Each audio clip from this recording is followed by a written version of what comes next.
Hey everybody, so the lock I have this time is this Corbin Russwin master ring cylinder. There's the keyway. It's got a really nice keyway on it, and this is the pretty big lock compared to a normal mortise cylinder. I have a couple of these that are back there that are zero bitted, and I've been looking for somebody that was able to pin them up for a while, and me and Jeff Moss ended up doing a trade, so I can finally make a video on one of these things. I'm gonna use a gem and then bottom of the keyway tension on it. It's not too bad. Alright. So gem and 18 thousandths, bottom of the keyway tension.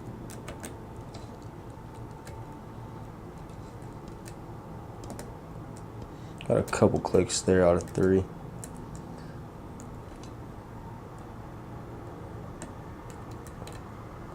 I found on this thing, or this lock, none of my picks actually fit in the keyway like perfect, or there's no perfect pick for this lock, or at least with this bitting. So I found that I can just go through and set, a bunch of pins until it feels like I might overset something, and then I'll just release tension and hope something falls back into place like that.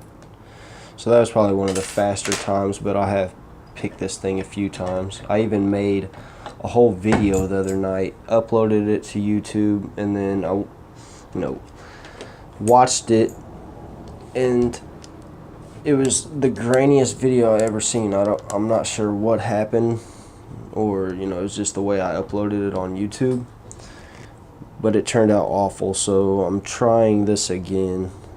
I think it might have took me like 4 minutes last time. So picking on this thing varies, and it's pretty tough to set the pins. I'm not sure if that has something to do with like how many more pins are in this thing, or because like the surface area of the lock there's more, or what.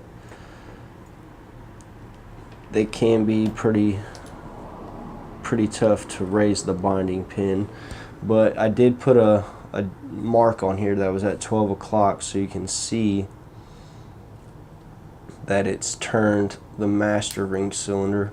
Let me get the key here. This is the master ring key right there. So turns the master ring, and then this would be the regular key, and it just turns that. So that's how it works. Well, that's how it looks. I'm just going to use the regular key to take it apart.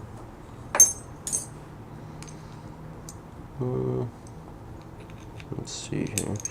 And none of my followers fit this thing right.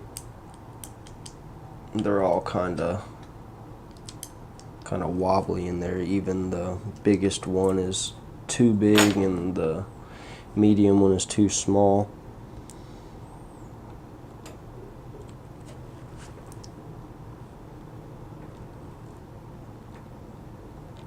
So all the key pins,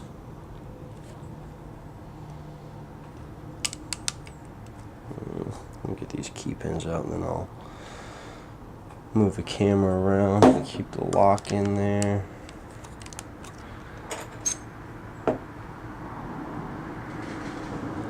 So all standard key pins, nothing too special there.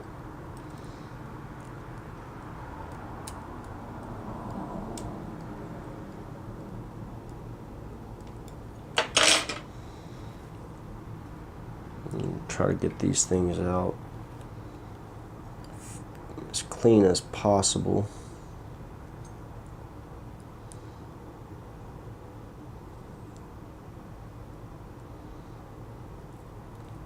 Alright, so you can see down there that the driver pin doesn't want to come out.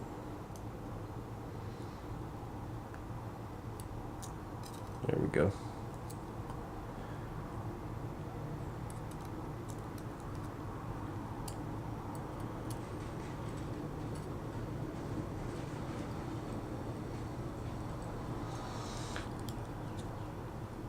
Oh, no. Oh, crap.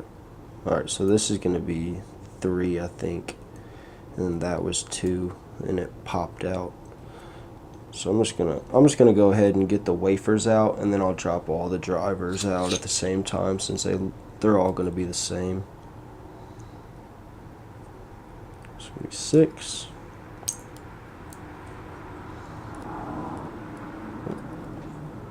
Those are gonna 2 of them in 5. 1 and 3. Alright, so that is, back it out.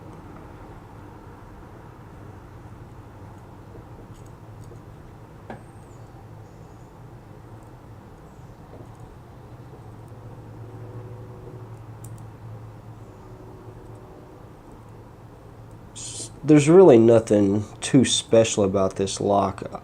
I had a good idea how it would work, but I'll show you guys the pins real quick while I'm talking. But I had a good idea how this thing would work, and it pretty much works exactly how I thought it would. So what it is, there's also nothing done to this cord. It's just a regular lock. So basically what happens is, say you have, your key pin is 250 thousandths, and the pin length, needs, all that these master pins or build-up pins, whatever you want to call them, do is take up the space that's needed from this key pin plus this build-up pin with the cut of the key to raise it to the height of that. So it can be any cut. It doesn't have to be, higher or lower like the LFIC Corbin, because none of these cuts or key pins are long enough to raise it to this master ring. So the master pins take up the difference that the key needs to raise them to that. I'm not really sure how else to explain it. It's pretty simple. It's like a best where you can't mix and match shear lines, so it gives you a little bit more security as far as master keying goes. But you can still hit a shear line without having picked it to the exact cut of this key, because 5 has 2 master wafers in it, and you could go above or below this and still hit this shear line. Because, okay, so I didn't notice it till last time when I was trying to put pins in there and show how it worked. But so pin 1, or no, that's not 1, that's 6, but pin 1 and this master wafer equal the shear line. So technically you don't even have to pick that one, and the driver would sit down in this master ring and it would still allow you to turn that. So it does give you more security as far as master keying goes, and it's not an easy pick. I did try to rake it just for funsies, but that didn't work too well. It wasn't as easy as raking open a quick set with master wafers. But that is it. There's really nothing too special. Or nothing too fancy. It's a really cool lock, and I'm glad I have one that operates now. But that is it. That is the Corbin Russwin master ring cylinder. There's the 2 keys for it.